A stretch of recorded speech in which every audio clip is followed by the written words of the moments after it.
بیماری صحت اللہ کے اختیار میں ہے۔ اگر ہم بیمار پڑ جائیں تو علاج کرانا سنت ہے، موت کا وقت مقرر ہے، لیکن ہم دعا کرتے ہیں یا اللہ اسے زندگی عطا فرما، تو کیا اللہ اس کی زندگی بڑھا دیتے ہیں یا دعا سے اس کی زندگی بڑھ جاتی ہے؟ اگر زندگی ختم ہو جائے تو کوئی دعا نہیں مانگتا، دعا صرف لا علمی سے مانگی جاتی ہے۔ اگر طالب علم کو وقت سے پہلے علم ہو جائے کہ وہ فیل ہو رہا ہے تو وہ کالج جانا بند کر دے گا۔ جب تک لا علمی ہے تب تک دعا ہے۔ اگر مقدر کا علم ہو جائے تو دعا نہیں ہے۔ جس کو یقین ہو جائے کہ موت کا ایک دن معین ہے، نہ تو کوئی حادثہ اسے کچھ کر سکتا ہے، نہ کوئی حفاظت اسے ٹال سکتی ہے، تو آدمی اس کے لیے دعا نہیں کرے گا۔ جو لوگ جانتے نہیں وہ کہتے ہیں کہ دعا کرو، اس سے زندگی بڑھ جائے گی، 2 سال اور بڑھ جائیں گے، پھر دعا مانگیں گے اور اللہ تعالیٰ مہربانی کرے گا۔ پھر ایک وقت آتا ہے جب دعا کارگر نہیں ہوتی۔ جب دعا کارگر نہ ہو تو وہ مقام تقدیر کہلاتا ہے۔ اس مقام سے آگے آپ نہیں جا سکتے، کوئی دعا آپ کو اس سے آگے نہیں لے جا سکتی۔ اسے کہتے ہیں فائنل ڈے۔ اگر مقدر میں کچھ سال باقی ہیں تو پھر دعا کرنے والا بابا پیدا ہو جائے گا۔ اب بابا دیکھ لیتا ہے کہ اس کی زندگی کے 2 سال باقی ہیں تو وہ دعا مانگتا ہے۔ اس طرح وہ دعا مانگتے ہیں اور بیمار ٹھیک ہو جاتا ہے۔ جس آدمی کو یہ یقین ہو جائے کہ موت کا دن مقرر ہو گیا ہے، جس کو یہ یقین ہو جائے کہ میرا رزق اللہ کی طرف سے مقرر ہے اور عزت ذلت بھی اللہ کی طرف سے ہے، تو پھر دعا کا کیا مقام رہ جاتا ہے؟ پھر بھی دعا کا مقام ہے۔ دعا مانگتے چلے جاؤ۔ دعا ایک ایسا عمل ہے جو آپ کو بارگاہ الہی میں لے جاتا ہے۔ دعا وہاں جانے کا ایک ذریعہ ہے۔ سجدہ اللہ تعالیٰ کے تقرب کا آخری اور واحد گر ہے۔ اللہ تعالیٰ نے خود فرمایا ہے کہ سجدہ کرو اور میرے قریب ہو جاؤ۔ آپ اللہ سے دعا کرتے رہو اور جو چیزیں مانگنے والی نہیں ہیں وہ بھی مانگتے رہو، تو دعا نامنظور بھی ہو سکتی ہے۔ مانگنا آپ کا کام ہے، آگے سے جواب دینا اللہ کا کام ہے۔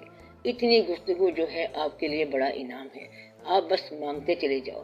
ہم انسان ہیں، مانگتے ہی رہیں گے۔ اللہ کچھ دے دے تو ہم لے لیں گے اور کچھ نہ دے تو اس کا متبادل مانگ لیں گے۔ دعا کی فضیلت پر اللہ تعالیٰ کا ارشاد ہے کہ اے نبی صلی اللہ علیہ وسلم، میرے بندے اگر تم سے میرے متعلق پوچھیں تو انہیں بتا دو کہ میں ان سے قریب ہی ہوں۔ پکارنے والا جب مجھے پکارتا ہے میں اس کی پکار سنتا ہوں اور جواب دیتا ہوں۔ اور حضور پاک صلی اللہ علیہ وسلم کا ارشاد ہے کہ جو دعا قبول ہو جائے اس کا شکر ادا کرو اور جو قبول نہ ہو اس پر غور کرو۔ وہ تو مالک ہے، ماننے پر آ جائے تو گناہ گار کی بھی سن لے اور گناہ گاروں کو اپنے حبیب پاک صلی اللہ علیہ وسلم کے ساتھ ملا دے۔ حکم یہ ہے کہ ذکر اتنا کریں کہ اس میں گم ہو جائیں۔ اس بارے میں وضاحت فرما دیں کہ اس زمانے میں ہم یہ کیسے کر سکتے ہیں۔ اگر اس طرح کا ذکر نہ ہو سکے تو درود شریف بھی ذکر ہے۔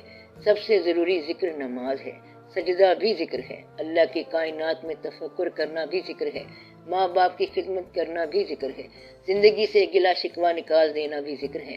اگر آپ کے اندر اللہ کا عشق پیدا ہو جائے تو آپ کے اندر ذکر پیدا ہو جاتا ہے۔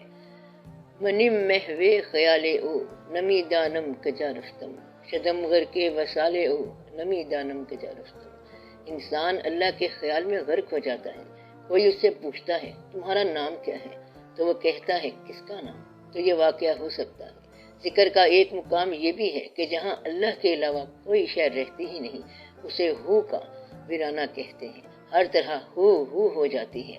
اب حضرت سلطان باہو رحمۃ اللہ علیہ نے جو ذکر کیا وہ سلطان الاذکار ہے۔ آپ اللہ تعالیٰ کی ترسیم یا مثال نہیں دے سکتے، لیکن انہوں نے اللہ تعالیٰ کی خوبصورتی کو چنبیلی کی خوبصورتی سے تشبیہ دی۔ ہم یہ نہیں کہہ سکتے کیونکہ بوٹی مخلوق ہے اور وہ خالق۔ آپ کسی چیز کو اللہ نہ کہنا کیونکہ یہ شرک اور گناہ ہے جب تک کہ آپ اس کو اس حالت میں نہ دیکھیں۔ کوئی شے اس سے باہر نہیں اور وہ کسی شے کے اندر نہیں۔ وہ کہاں ہے اور کیا ہے اس کا اندازہ کون لگائے؟ پھر ایک مقام آتا ہے ہماؤس کا، یار کو ہم نے جا بجا دیکھا، کہیں ظاہر کہیں چھپا دیکھا، کہیں بولا بلا وہ کہہ کے الست، کہیں رندوں کا پیشوا دیکھا، کہیں ہے بادشاہ تخت نشین، کہیں کاسا لیے گدا دیکھا۔ اب جس نے یار کو جا بجا دیکھا ہے وہ یہ بات کہہ سکتا ہے۔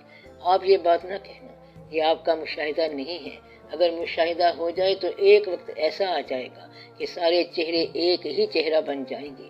اگر کہیں ایسا مشاہدہ ہو جائے تو پھر آپ کہہ دیں کہ سارا واقعہ ایک ہی واقعہ ہے۔ جب ماضی سارے کا سارا حال میں اتر جائے اور ہمارے چہرے بدل کے کئی سو سال پہلے کے چہرے بن جائیں تو پھر ہم کچھ اور ہی واقعہ کرنے لگ جائیں گے۔ اگر ایسا نہ ہو اور آپ بیان کرو تو یہ گمراہی ہوگی۔ گمراہی یہ ہے کہ حق سے زیادہ کسی چیز کو بیان کیا جائے، اور ظلم یہ ہے کہ حق سے کم بیان کیا جائے۔ اگر اللہ نے آپ کو فقیر نہیں بنایا تو فقیر مت بنو۔ جب تک وہ نہ بنائے بات نہیں بنتی۔ اپنے بنانے سے بات نہیں بن سکتی۔ جس طرح کوئی نبی بنے تو وہ خود بنے گا تاکہ زمانے سے خراج یا تعریف وصول کرے، لیکن اس کو تعریف کی بجائے لعنت ملتی ہے۔ اس طرح جب خود ساختہ ولی بنے گا تو اس کے ساتھ بھی ایسا ہی ہوگا۔ تم صرف انسان بن جاؤ، یہ بڑا مقام ہے۔ عبادت کے بغیر عابد بننے کا شوق نہیں ہونا چاہیے۔ اگر ولی نہیں تو اس کو بیان کرنا گمراہی ہے، اور اگر یہ مقام عطا ہو گیا تو اس کو چھپاتے رہنا ظلم ہے۔ اس لیے اتنا بیان کرو جتنا اصل ہے۔ اگر آپ اتنا انصاف کریں اور صرف اتنا ہی بیان کریں جتنا اصل ہے تو اس سے بہت آسانی ہو جائے گی۔ Have more than you show، یعنی کہ دکھائی ہوئی چیز سے زیادہ اندر رکھو تاکہ حقیقت سے آپ کا ظاہر کم ہو۔ پھر آپ یقیناً عافیت میں چلے جاؤ گے۔ اگر آپ اپنی حیثیت سے باہر ہو کر اظہار کر رہے ہو تو نقصان میں چلے جاؤ گے، پھر اس کو نبھانا مشکل ہو جائے گا۔ خام خواہ تکلف کرتے جاؤ گے کہ آ بیل مجھے مار، کہ میں درویش وقت ہوں، اور اگر اصل درویش سامنے آ گیا تو پھر کہاں جاؤ گے؟ اس لیے تم جتنے ہو اتنے رہو تاکہ تم میں قائم رہو۔ اپنی ہستی کو پہچانو، صرف اتنا اظہار کرو جتنا آپ ہو۔ اگر ذکر کی خواہش ہے تو خواہش ہی ذکر بن جاتی ہے۔ دنیا کے اندر محبت کی جتنی بڑی کہانیاں ہیں سب جدائی کے قصے ہیں۔ اسی طرح اللہ سے محبت میں جدائی ہی کی بات ہے۔ وصال حق تو ہے ہی نہیں، نہ دیدار کا مقام ہے، نہ رویت عینی کا مقام ہے، صرف طلب کا مقام ہے اور دوری کا مقام ہے۔ لیکن دوری اور قربت اللہ کے سامنے ہے ہی نہیں، نہ اس کے کوئی قریب ہے نہ کوئی بعید۔ اس کے سامنے فاصلہ کیا ہے؟ سمندر سے 2-4 دریا نکل جائیں تو اسے کیا فرق پڑے گا، اور 4 دریا اس میں داخل ہو جائیں تو بھی کیا فرق پڑے گا۔ اللہ کریم کے حوالے سے اپنے آپ کو پہچاننا آسان بھی ہے اور مشکل بھی۔ ملاوٹ چھوڑ دو تو آسان ہے، تکلف چھوڑ دو تو آسان ہے، اور اگر تکلف ہے تو ساری عمر پریشانی ہی پریشانی رہے گی۔ اللہ والا بننے کی خواہش نکال دو اور اللہ والا بننے کا عمل کرو۔ اپنے آپ کو اللہ کے آگے پیش کر دو۔ اب جس راہ سے وہ گزارے وہی راہ آپ کے لیے حق کی راہ ہے۔ کیا فقیر بننے کے لیے خواہش کا اظہار کرنا یا کوشش کرنی چاہیے؟ اس بات کا جائزہ لینا چاہیے کہ فقیر کی تعریف کیے بغیر اور فقیر کے مقام کو پہچانے بغیر یہ کیا خواہش کی جا رہی ہے۔ اگر آپ یہ سمجھ رہے ہیں کہ فقیر کی دنیا میں بڑی آبرو کی جاتی ہے اور آپ اس لیے فقیر بننا چاہتے ہیں تو بے شمار فقراء ایسے گزرے ہیں جنہوں نے عزت اور آبرو سے گریز کیا اور ابتلا سے گزرتے رہے۔ فقیر کا مطلب ہے اللہ کی رضامندی کا محتاج ہو جانا اور اس کی طلب رکھنا۔ فقر کا ایک منصب اور ایک مقام بھی ہے۔ سارے فقیر صاحب ارشاد نہیں ہوتے، سارے اس میں مرتبہ حاصل نہیں کرتے۔ فقیری عطا ہوتی ہے تسلیم و رضا کے بعد۔ آپ یوں کہہ سکتے ہیں کہ فقیر الا اللہ کی تفسیر ہے اور فقر سجدہ شبیری ہے۔ جب آپ اپنے گرد و پیش کو تحفظ دینا چاہتے ہیں تو پھر وہ چیزیں تو اللہ تعالیٰ نے آپ سے مانگ لینی ہیں۔ اس مقام کے لیے وہ شخص خواہش رکھے جو یہ ہمت رکھتا ہے۔ فیض کیا ہے، اس کے بارے میں کچھ فرما دیں۔ فیض کی ڈومین یہ ہے کہ اس زندگی میں اس کے اعمال آپ کے لیے جو نتیجہ مرتب کر رہے ہیں اس نتیجے میں کبھی کبھی قرب شامل ہوتا ہے، نتیجے میں کبھی کبھی اذیت شامل ہوتی ہے، اور کبھی کبھی یہ سمجھ نہیں آتا کہ نیکی کا نتیجہ کہاں ہے۔ فیض کا مطلب یہ ہے کہ آپ پر ایسا احسان کہ آپ کو اپنے حقوق سے زیادہ کوئی چیز حاصل ہو جائے، ایسا احسان جس میں کسی انسان کی کنٹریبیوشن شامل ہو تو اسے فیض کہتے ہیں۔ اللہ تعالیٰ فرماتا ہے کہ جس نے انسان کا شکر ادا نہ کیا اس نے میرا شکر کیا ادا کرنا ہے۔ گویا کہ انسان محسن ہو سکتا ہے۔ محسن کا معنی یہ ہے کہ اس سفر کے اندر آپ میں جو تقویت سفر پیدا کر دے وہ فیض ہے۔ ایک بات بڑی یاد رکھنے والی ہے کہ ایک آدمی کو ایسی چیز عطا ہو جائے جو اس کو دنیا سے وابستہ کر دے تو یہ فیض نہیں ہے۔ فیض یہ ہے کہ وہ اس نشاط آرزو سے اسے بے نیاز آرزو کا سفر کرائے۔ یہ زندگی آرزوؤں کا سفر ہے، لیکن اس سے بے نیاز آرزو ہونے کا سفر بتایا جائے۔ ایک بزرگ نے دنیا کی ایک کہانی سنائی ہے، سادہ سی کہانی ہے اور کتنی آسانی سے سمجھ آتی ہے۔ ایک بستی میں ایک گرو اور چیلا گئے۔ ہندوؤں کا زمانہ تھا۔ اس زمانے کی کتاب میں تھا کہ وہاں ہر چیز ٹکے سیر بکے۔ گرو نے چیلے کو کہا کہ اس بستی میں کچھ نہ کھانا، ہر چیز سستی ہے، کہیں تو پریشان نہ ہو جائے۔ اس نے پیر کی بات نہ مانی اور اس بستی میں خوب کھایا پیا، حتیٰ کہ اپنے وجود میں بہت موٹا ہو گیا۔ کچھ دنوں کے بعد ایک قتل ہو گیا۔ وہ اندھیر نگری تھی اور اس کا چوپٹ راجا تھا، تو راجا نے فیصلہ کیا کہ قاتل کو پھانسی لگاؤ۔ بندہ ذرا موٹا بن گیا، کھلا بن گیا۔ انہوں نے کہا کہ اس کو تو پورا نہیں آتا، یہ تو کھلا بن گیا۔ راجا نے کہا کہ جس کو پورا آتا ہے اس کو لگا دو۔ وہ پھندا اسی مرید کو پورا آیا۔ جب اس کی پھانسی کا دن تھا تو اس نے اپنے گرو کو یاد کیا، بولا کہ گرو مہاراج بڑی غلطی ہو گئی، معافی دے دو، میری آرزو کا سفر مجھے لے کے بیٹھ گیا، اب مجھے کسی طریقے سے معافی دلا دو۔ گرو وہاں پہنچ گیا اور کہنے لگا کہ اب بچنا بڑا مشکل ہے۔ اچھا ایک بات تمہیں بتاتا ہوں، میں جو کہوں وہی کہنا۔ اب یہ گرو کی تعلیم ہوتی ہے کہ جو وہ کہے تم وہی کہنا۔ اس نے کہا کہ میں ادھر ایسے ہی کہوں گا۔ جب پھانسی کی طرف جانے لگے، راجا موجود تھا۔ گرو کہنے لگا کہ پہلے مجھے پھانسی دو۔ چیلا کہنے لگا پہلے مجھے پھانسی دو۔ گرو نے کہا کہ جو میں کہوں گا تو وہی کہتا جا۔ وہ کہتا کہ مجھے پھانسی دو اور یہ کہتا کہ مجھے پھانسی دو۔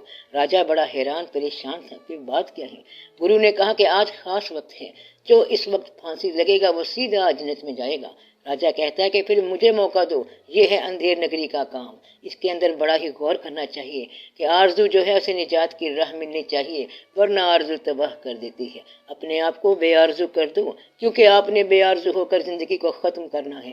حاصل رکھو، زندگی رکھو، لیکن اس میں آرزو کا سفر نہ ہو۔ اپنے آپ کو بے آرزو کر دو، یہ بہت ضروری ہے، پھر آپ کے لیے بڑی ہی آسانی ہے۔ باقی یہ ہے کہ سارا نیت کا سفر ہے۔ آپ کی نیت اللہ کی طرف رجوع کرے۔ آپ نے سمت درست کرنی ہے، رخ درست کرنا ہے۔ جہاں آپ نے رخ دریافت کر لیا وہیں آپ کا سفر شروع ہو گیا۔ آپ نے صرف رخ دریافت کرنا ہے۔ وَإِنَّمَا تَوَلُّوا فَثِمْ وَجْهُ اللَّهِ۔ جہاں آپ کا وہ رخ ہو گیا، اللہ تعالیٰ کی ساری بات وہیں سمجھ آ جائے گی۔ اس لیے اب آپ دعا کرو، دعا یہ کرو کہ وہ آرزویں جو فرائض ہیں وہ پوری ہو جائیں۔ ہماری وہ آرزویں جو فرائض ہیں اللہ تعالیٰ وہ پوری فرمائے۔ وہ آرزویں جو ہمیں حقیقت سے دور لے جاتی ہیں، ان آرزوؤں سے نجات کے لیے اللہ تعالیٰ ہم پر آسانیاں نازل فرمائے۔ ہمیں تو سمجھ نہیں آتی کہ ہم کیا کریں۔ اللہ تعالیٰ مہربانی فرمائے اور ہم سے کوئی ایسی غلطی نہ ہو جس سے وہ ناراض ہو جائے۔ اللہ سے یہی دعا کرو کہ یا اللہ ہمیں اپنی پسند کی زندگی عطا فرما اور ہمیں اس قابل بنا کہ ہم تیری رضا کو سمجھیں اور اپنی رضا کو تیری رضا کے تابع کریں۔ ہم تجھ سے وہ چیز نہ مانگیں جو تو دینا پسند نہ فرمائے۔ ہم ان دعاؤں سے بھی توبہ کرتے ہیں جو تجھے ناپسند ہوں، اس لیے ہمیں تو وہی چیزیں عطا فرما جو تجھے پسند ہوں اور پھر ان پر راضی رہنے کی توفیق عطا فرما۔ اللہ تعالیٰ ہم پر احسان فرمائے، ہم مسلمانوں کے لیے کچھ کام کریں، اسلام کے لیے کچھ کام کریں اور اپنے آپ کے لیے کچھ کام کریں۔ یا اللہ یہ زندگی ہم پر آسان فرما اور وہ زندگی ہم پر آسان فرما۔ آمین یا رب العالمین۔